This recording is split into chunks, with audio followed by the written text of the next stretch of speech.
Hi you guys, today I wanted to show you guys how I feed my Einkorn sourdough starter. She's about a year old, her name is Lola. Now I started this Einkorn starter with Jovial Foods, so I went off of her method, so you can go on her website and see the videos. She has a YouTube page too, and that's how I started Lola over here. And so you can follow her videos to get it started, but I'm going to show you what I feed her every time I do a full feed for her. I usually feed every other day because I'm lazy and I don't bake that much. But when I am consistently baking, I will feed her every single day. And sometimes I do put her in the fridge for about a week and then feed her once a week. And I usually do that in the summertime because I'm so busy, I'm hardly ever baking. And if I am making anything with my grain, it is tortillas, maybe pizza crust. Now this seems a little crazy, but so there's like hard edges. So I usually just like chop off all the old stuff. And obviously this is nothing like a modern day sourdough starter where it's like a liquid.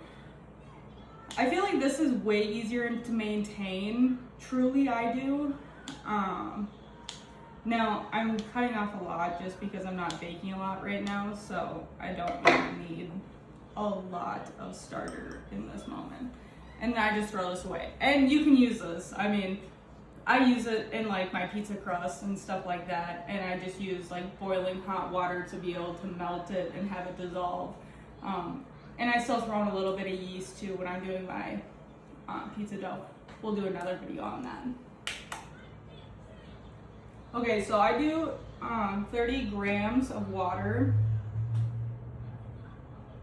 and it's like hot, boiling hot, and then you let it sit for a little bit and then pour it in.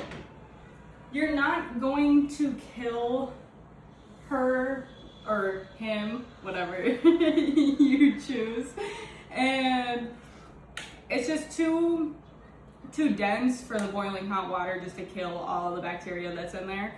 And I'll just kind of let this like sit for like 30 seconds or so and kind of just like let it warm up, and then I'm going to mix it thoroughly. This is one of those moments where it's just trust the process. Just trust it. Just kind of mush it down like oatmeal and just you'll get through it. I promise you. Okay, so this is a consistency that I have it at.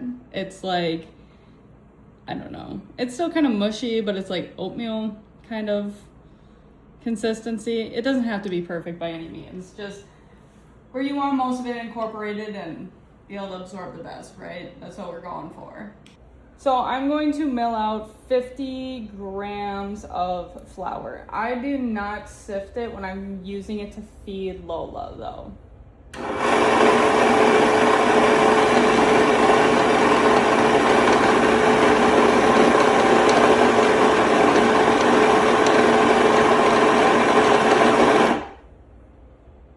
Okay, the recipe does call for 60 grams, so I guess we're gonna be doing it that way. Okay, so milled 60 grams of flour. Oh, making a mess. I usually just mill straight into the bowl, but I thought it was more aesthetically correct to mill it in a wooden bowl. Now if my mom ever sees these videos, she is gonna be upset that I took her wooden bowls like a year ago. And she doesn't know. I'm gonna put her in a clean bowl.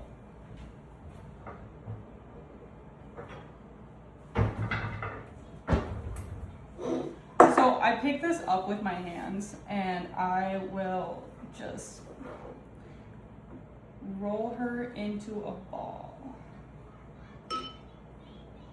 And it's crazy because it's sourdough starter and it's a ball.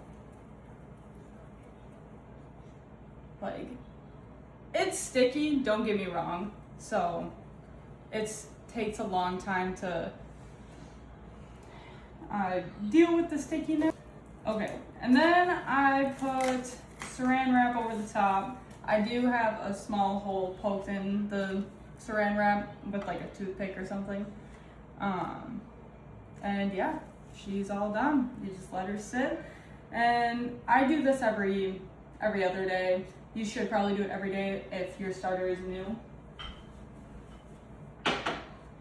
And that is all done. And hopefully next I will be doing a video on how I do my leavens or pizza dough. Just let me know. Let me know.